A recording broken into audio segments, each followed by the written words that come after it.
ये किसान dairy farming करके महीने में 3 लाख से ज्यादा का दूध बेच रहे हैं। हैरान करने वाली ये बात है कि डेयरी फार्मिंग से 3 लाख रुपए महीने कमाया जा सकता है। ये जानने के लिए किसान भाई मैं आ चुका हूं बाराबंकी के एक ऐसे किसान भाई के पास जो पिछले 8 सालों से ये डेयरी फार्म अच्छे तरीके से रन कर रहे हैं और काफी अच्छा मुनाफा भी कमा रहे हैं दूध बेच के। नमस्कार दोस्तों, मेरा नाम राजन, मैं कर रहा हूँ ग्रीन भारत राइड, क्योंकि मैं अपने देश के किसानों की कहानी दुनिया को दिखाना चाहता हूँ। नमस्कार सर। सर नमस्कार। जो सामने से हमारे किसान भाई देख रहे हैं, आप अपना और अपने इस डेयरी फार्म का थोड़ा सा परिचय बता दीजिए। सर मेरा नाम सूरज सिंह यादव है। अच्छा। मैं ग्राम मशरुआ जी। पोर्ट शुगर मिल जी। तहसील नवाबगंज जिला बाराबंकी उत्तर प्रदेश का रहने वाला हूँ सर। अच्छा। तो आपका वैसे ये डेयरी फार्म देखने में काफी अच्छा भी है और घर के बगल है। तो पहला चीज मेरा ये जानना है कि मतलब डेयरी फार्म में कैसे इंटरेस्ट बढ़ा, कैसे आपका दिमाग आया कि डेयरी फार्मिंग करना चाहिए? सर दिमाग क्या, वो पढ़ाई भी चलती रही। अपना 2014 में हम इंटर पास आउट हुए। जी। उसके उसके बाद मेरा ग्रेजुएशन की पढ़ाई का सिलसिला शुरू हुआ जी। फिर उसके बाद हम एक्चुअली में हुआ कि हम फोर्स की तैयारी करते थे सर। अच्छा जी। तो उसमें 1-2 बार मिस हुआ मामला। जी। रनिंग क्वालिफाई हुई तो मेडिकल फेल हो गए। जी। फिर लास्ट में उसको छोड़ना ही पड़ा सर। तो ये डेयरी फार्म कैसे, मतलब फिर ये आया कि डेयरी अब फार्म यही आया सर, मान लीजिए पढ़ाई लिखाई करने के बाद अब कहाँ प्राइवेट काम ढूंढा जाए सर। तो आपने ये डेयरी फार्मिंग स्टार्ट किया था? नहीं, पिताजी हमारे सर 95 में शुरू किए थे, छोटे स्तर पर करते थे सर। अच्छा जी। मतलब कहने का मतलब ये आपका पुश्तैनी चल रहा था? जी पुश्तैनी चल तो रहा फिर आपने इसमें इंटरेस्ट जगाया जी। और फिर इसमें आ गए? 2019 से इसका थोड़ा बड़े लेवल पे शुरू हुआ मामला। अच्छा, ये वाला जो अभी मैं स्ट्रक्चर देख रहा हूँ ये डेयरी फार्म का, ये कब से आपने बनवाया? सर ये भी 1 साल हुआ बनवाए हुए।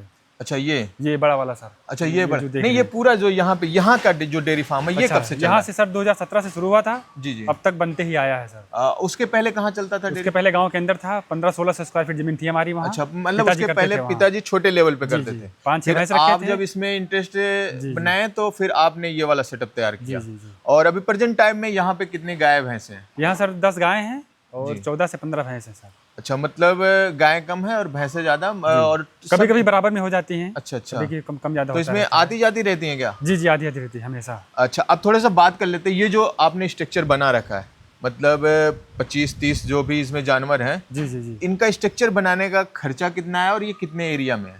सर ये पूरा फार्म हमारा 40,000 स्क्वायर फीट में है सर। जी। इसमें 10,000 स्क्वायर फीट में हमारा मकान भी बना हुआ है। अच्छा। और पशु भी रहते हैं हमारे।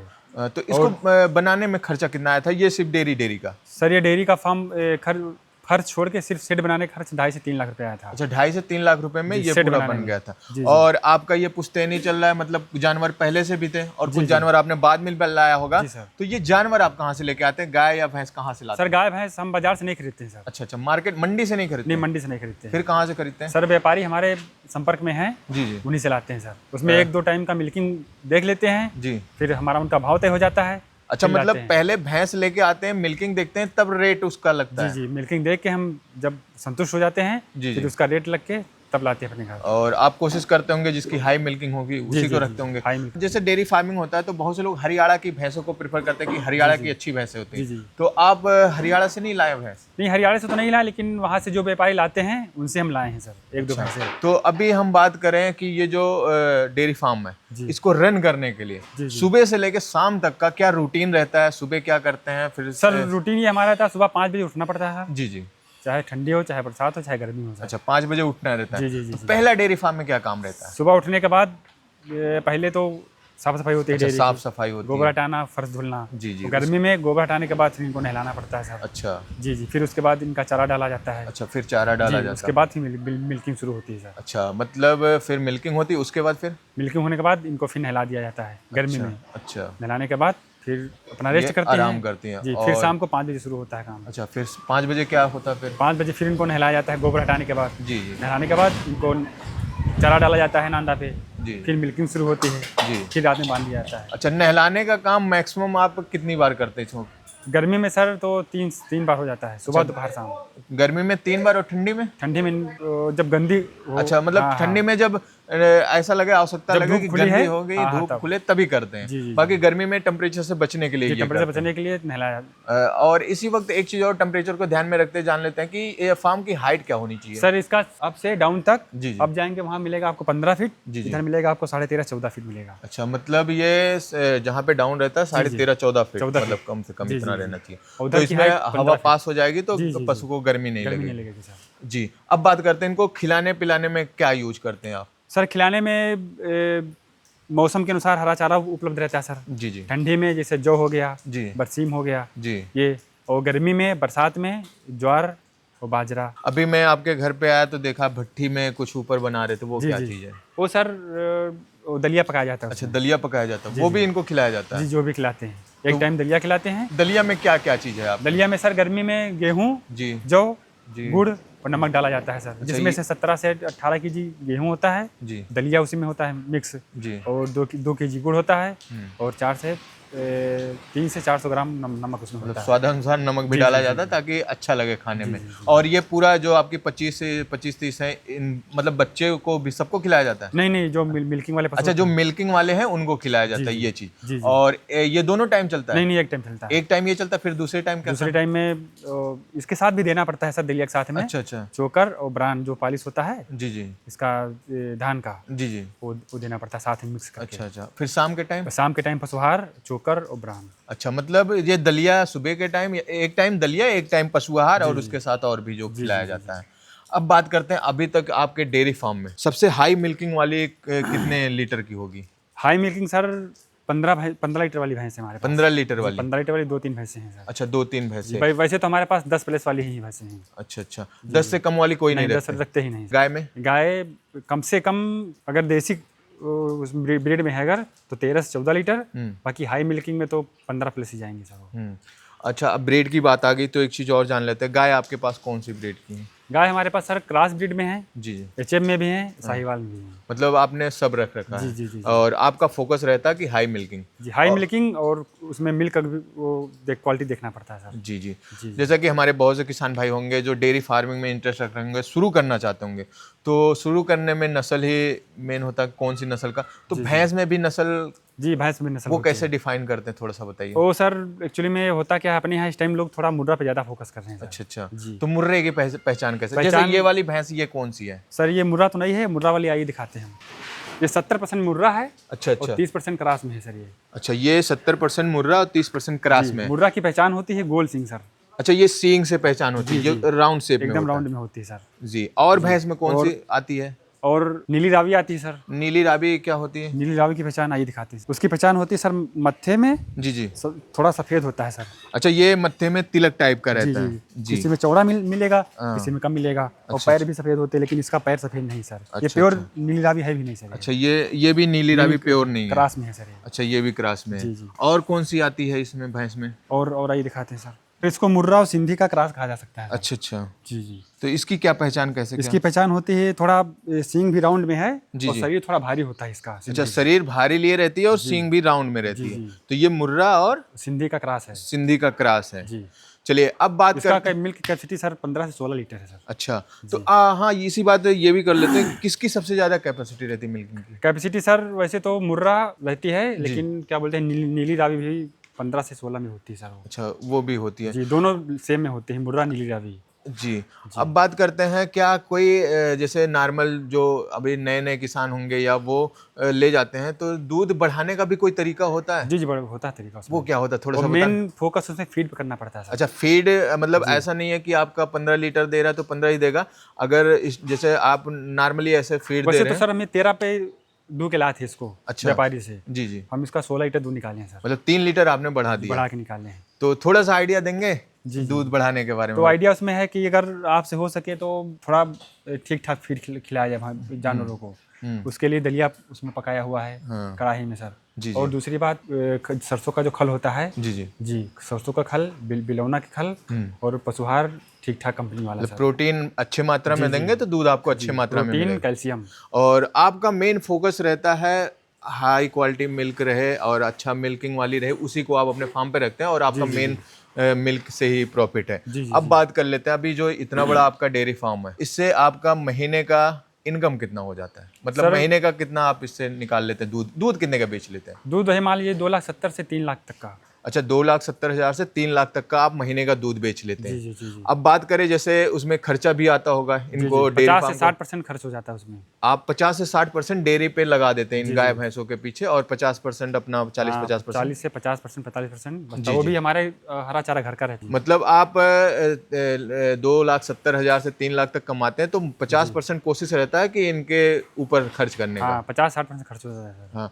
और इतने बड़े फार्म को रन करने के लिए कितने वर्कर की आवश्यकता, मतलब कितने लोग इसको हैंडल कर सकते हैं अच्छे तरीके से, जिस जी, तरीके 2 से लोग आप। तो प्रॉपर रहते हैं इसमें सर। अच्छा, 2 लोग प्रॉपर रहते जी हैं। जी जी। बाकी पार्ट टाइम में 1-2 लोग आ जाते हैं। जैसा कि आप घर करीब में है तो और जी जी भी, जी।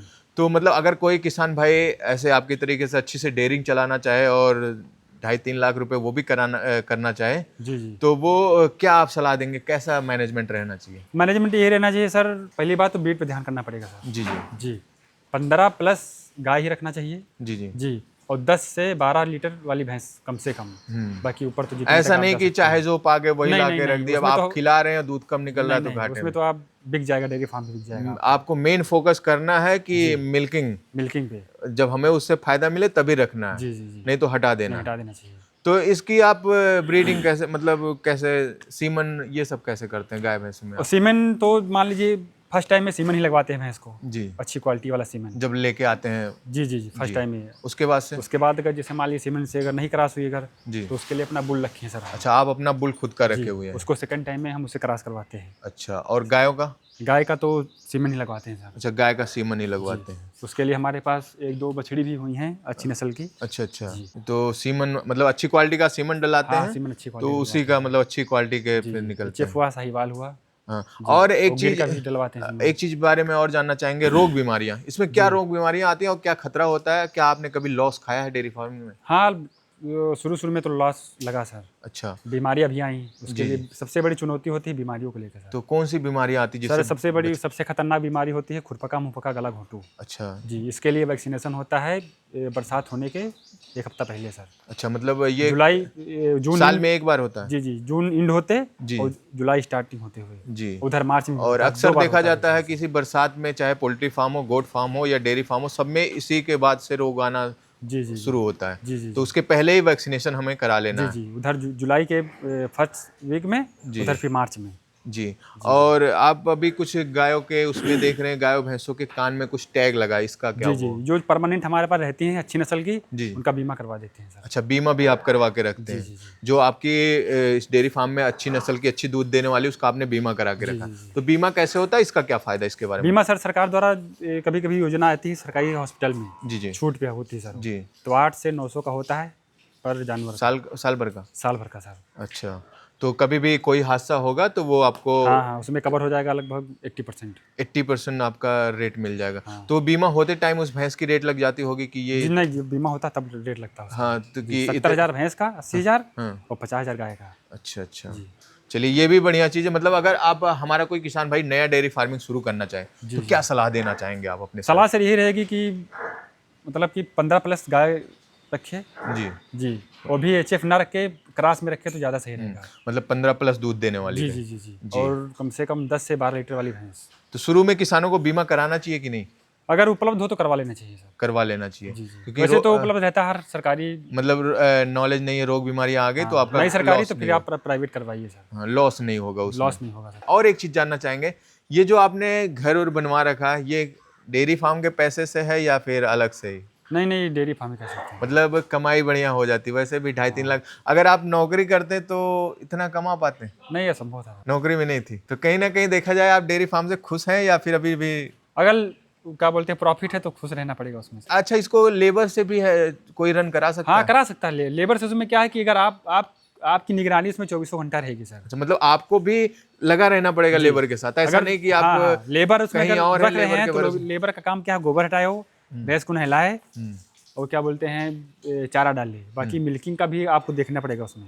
अच्छा अच्छा, आपको मिल्किंग देखना मतलब पड़ेगा। लेबर के भरोसे ये चीज छोड़े, नहीं, सब 100% काम लेबर भरोसे नहीं हो सकता। मतलब खुद से लगना पड़ेगा तभी प्रॉफिट मेन होगा। मेन काम जैसे फीड का हुआ, और एक milking चीज का और हुआ। जान, आपको इतना एक्सपीरियंस है तो एक चीज और बताइए, जैसे बहुत सी डेयरी फार्म जो फेल होते होंगे, जी जी। जो बहुत से फेल हो जाते हैं किसान, तो उसमें क्या रीजन रहता होगा? उसका रीजन ये रहता है कि वो लगभग 100% लेबर पे ही सौंप देते हैं। जी जी, जी, और मतलब feed- अगर खुद नहीं लगते तो फेल होने का जी चांस जी। ज्यादा फिर है। और दूसरी बात ब्रीडिंग को लेके सर, अगर अच्छी ब्रीड पे ध्यान नहीं दिएगा वो, सिलेक्शन अगर गलत कर लिया तो। गलत सिलेक्शन हो गया अगर उनका, जी, तो जी। फिर सब।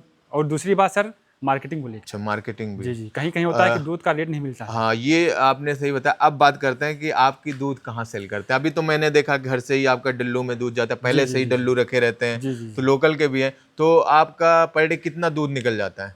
दूध सर, इस टाइम मान लीजिए हमारे पास मिल्किंग में 18 से 19 जानवर हैं, 20 जानवर। जी जी। तो मान लीजिए 170 से 80 लीटर होता है। कुछ इसमें ड्राई में भी है सर, अच्छा इस अच्छा। टाइम ड्राई में ज़्यादा चल रहे हैं हाँ, गर्मी। गर्मी की वजह से। हाँ, तो अभी आपका चेंज भी करते रहते हैं, अभी मतलब 17-18 है दूध पे, जी जी तो जी घटते बढ़ते रहते हैं जी। हमेशा। हाँ, घट जाते बढ़ जाते हैं। तो अगर दूध देखते का हैं रेट नस्ल- रेट क्या जाता है गाय का और भैंस गाय का सर 55 से 60 रुपये लीटर। जी। जी, और भैंस का 75 से 80 रुपये लीटर। तो ये आपका, आपके दूध का यही रेट है, चाहे घर से ले जाए चाहे हाँ, आप? चाहे घर से ले जाएं चाहे हमको देने जाना पड़े। अच्छा, आप सप्लाई भी देने जाएंगे तब भी यही रेट जी है? जी, क्वालिटी वही मिलेगी, चाहे घर से आइए हाँ। चाहे हम देने जाए। मतलब आप देने भी जाते हैं? अभी देखते हैं कि आप और आपके पिताजी दोनों लोग जाते हैं मार्केट सप्लाई करने। और बात करें, अभी आपने सबसे हाई इनकम कितना जनरेट किया है इस डेयरी फार्म से? High income sir per month का 3 लाख रुपये। 3 लाख रुपए हाई इनकम उतना गया है। जी, उसमें भी अपना फीड का भी रहता है सर। हाँ, मतलब हाँ वही, मतलब दूध बेच के अभी तक आपने 3 लाख तक का बेच दिया दूध। जी जी जी। और बाकी जो खर्चा आता है, आपने बताया कि 50% हम कोशिश करते हैं इसमें लगाते हैं। हाँ हाँ, वो भी हरा चारा रहता है अपना घर का, तो 50% से 40% बचता है सर। जी जी। मतलब आपका कोशिश रहता है कि ऐसा नहीं कि सारे पैसे रख लें और भैंस को खिलाएं। नहीं, तो फिर मान लीजिए फीड का भी देना है, भूसा भी देना है, हाँ। और तो महंगाई दिन दिन बढ़ रही है सर। और दूसरी बात मेडिसिन का भी होता है। तो मतलब 2,70,000 3 लाख कमाते, तो ये मान के चले 1 लाख प्लस ही आपकी इनकम महीने की रहने वाली हाँ, 1-1.25 लाख। 1 लाख 1.25 लाख मतलब ये मान के एवरेज मान के चले। जी जी जी। तो मतलब आप इस डेयरी दूसरी फार्मिंग, बात, शुद्ध दूध घर में मिल जाता है खाने के लिए। हाँ शुद्ध दूध भी मिल जाता है, मतलब इस डेयरी फार्मिंग से आप खुश हैं? हाँ, चलिए, बहुत बहुत शुक्रिया। आई और थिंक अपना प्रोडक्ट भी बनता है, मिल्क प्रोडक्ट। अच्छा, मिल्क प्रोडक्ट भी आप बनाते हैं? जी जी। मतलब दूध जो सप्लाई करते हैं वो करते हैं आप, घर पे भी बनाते हैं? जी तो जी जी। क्या बनाते हैं आप? और शादी विवाह में अगर बुकिंग मिल जाता है सर। अच्छा, बुकिंग भी लेते हैं? पनीर, खोया, दूध। मतलब अगर शादी विवाह में कोई ऑर्डर देना चाहे तो वो भी आपके सिस्टम है? तो घी भी बनाते हैं क्या आप? और घी भी बनता है सर, तो बिलौना वाला और क्या बोलते हैं, क्रीम वाला सर। तो रेट बता सकते हैं? जी सर। क्या रेट है? क्रीम वाला सर 8 से 900 रुपये किलो मिलेगा सर। जी जी जी, बाकी बिलौना वाला 1500 रुपये किलो सर। अच्छा, तो अभी इसी वक्त आप अपना नंबर भी शेयर कर दीजिए। मान लीजिए कोई किसान भाई आपके आसपास का हो, अगर वो बुकिंग कराना चाहे या कोई डेयरी फार्मिंग से रिलेटेड जानकारी लेना चाहे तो आप देना चाहेंगे? बिल्कुल सर। तो आप अपना नंबर शेयर करिएगा सर 9838217102। एक बार और रिपीट करिए। 9838217102, ये मेरा कॉन्टेक्ट नंबर है सर। चलिए किसान भाइयों, उम्मीद करता हूँ मैंने जितनी भी क्वेश्चन थे अपने तरफ से मैंने पूरा पूछने का कोशिश किया और पूरी जानकारी आपको सही सटीक देने का कोशिश किया। और अगर आपके मन में कोई भी क्वेश्चन रहता है तो आप भैया से भी संपर्क कर सकते हैं, बाकी कमेंट भी कर सकते हैं। और आप डेयरी फार्मिंग के बारे में क्या नया चीज़ जानना चाहते हैं, स्टार्ट करना चाहते हैं, कोई भी आपकी क्वेरी है तो आप कमेंट कर सकते हैं। बाकी मिलते हैं किसी और वीडियो में, तब तक के लिए जय जवान जय किसान।